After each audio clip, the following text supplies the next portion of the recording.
ఇటీవల భారత విదేశాంగ శాఖ మంత్రి జైశంకర్ మాట్లాడుతూ భారతదేశంలో లేక భారతదేశ చరిత్రలో ఒక అత్యుత్తమ దౌత్యవేత్త ఎవరు అని అడిగిన ప్రశ్నకు తన దృష్టిలో హనుమంతుడు ఒక అత్యుత్తమ దౌత్యవేత్త అని వ్యాఖ్యానించారు. ఈ హనుమంతుడు త్రేతాయుగానికి సంబంధించిన శ్రీరాముని రాజ్యకాలంలో నివసించినవాడు. దీని అర్థం దౌత్య సంబంధమైన విషయాలలో త్రేతాయుగం నాటికే భారతదేశం ఎంతో స్పష్టంగా పురోగతి సాధించిన శాస్త్రంగా మలచబడిందని మనకు అర్థమవుతూ ఉంటుంది. రామాయణంలో, ఎందుకంటే త్రేతాయుగంలో సంభవించిన ఈ సంఘటనల ఆధారంగా రచింపబడిన రామాయణంలో ఒక రెండు రాజ్యాల మధ్య సంభాషణ ఎలా జరగాలి, ఆ సంభాషణ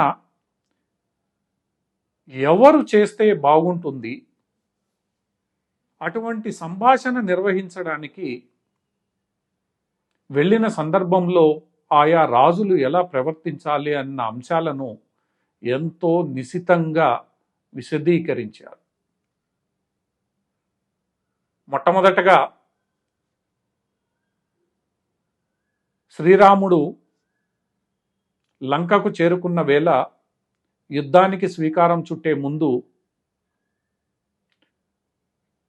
ఒక్కసారి రావణుడితో సంధికి అవకాశం ఉందా పరిశీలించాలని భావించినప్పుడు రావణుని వద్దకు ఎవరిని పంపాలి అన్న చర్చకు సమాధానంగా అంగదుడు అందుకు సరైన వాడని తేల్చడం మనం విని ఉంటాం. అంగదుడిని ఎందుకు ఎంపిక చేశారు అంటే, ఒక రాజ్యానికి రాజు, యువరాజుగా రావణుడు అనే రాజుకు ధీటుగా, రెండవది రావణుని యొక్క మంచి మిత్రుడైన వాలి కుమారునిగా అంగదుడైతే రావణునితో మాట్లాడగలడనే భావనతో ఈ నిర్ణయం తీసుకున్నారు. అంటే ఒక దౌత్యవేత్తను ఎంపిక చేసే సందర్భంలో ఎలాంటి అంశాలు పరిగణనలోకి తీసుకోవాలి అన్న అంశం మనకు అర్థమవుతుంది. అంతకు ముందు హనుమంతుడు సీత జాడను వెతకడానికి లంకకు చేరుకున్నప్పుడు లంకా దహనం చేసి వేస్తాడు. అనంతరం బ్రహ్మాస్త్రానికి కట్టుబడి హనుమంతుడు రావణుని ముందు ప్రవేశపెట్టబడతాడు. రావణుని ముందు ప్రవేశపెట్టిన సందర్భంలో రావణుడు హనుమంతుణ్ణి అవహేళనగా మాట్లాడుతూ కనీసం కూర్చోవడానికి ఆసనం కూడా ఇవ్వడు. రావణుని యొక్క ఈ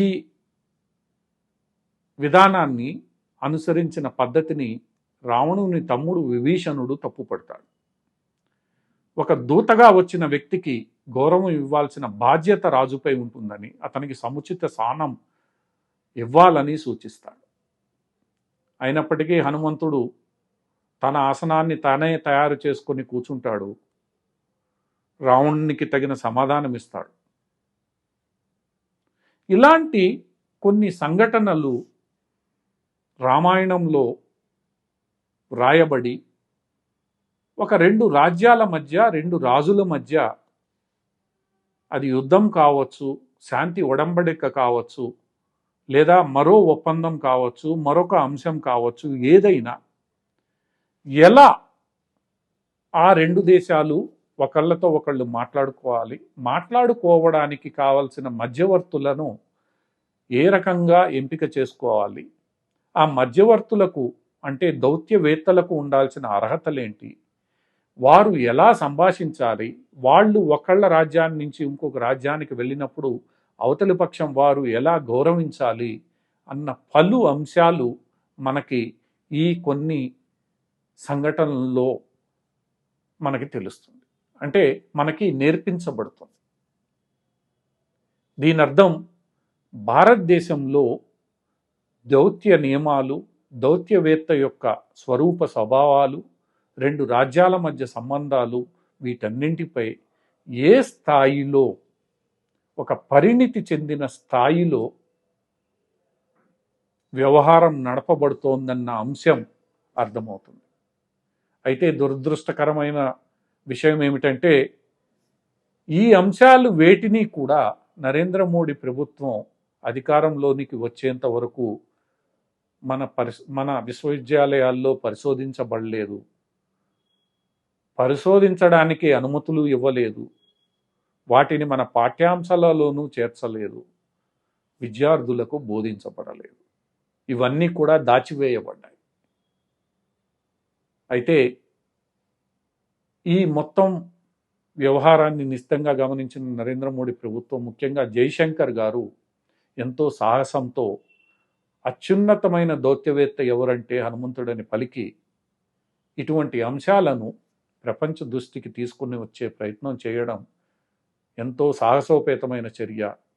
ఇది కేవలం రామాయణ సంఘటనలే కాదు, మన పురాణాలలో, ఇతిహాసాలలో, వేదాలలో ఉన్న ఎంతో అత్యున్నతమైన శాస్త్ర విజ్ఞానాన్ని బయటకు తీసి ప్రపంచానికి గర్వంగా చాటి చెప్పాల్సిన సమయం ఆసన్నమైంది. ఈ దిశగా విశ్వవిద్యాలయాలు, పరిశోధనాలయాలు దృష్టి కేంద్రీకరించాలి, ప్రభుత్వం అందుకు మద్దతు పలకాలి, సహకరించాలి.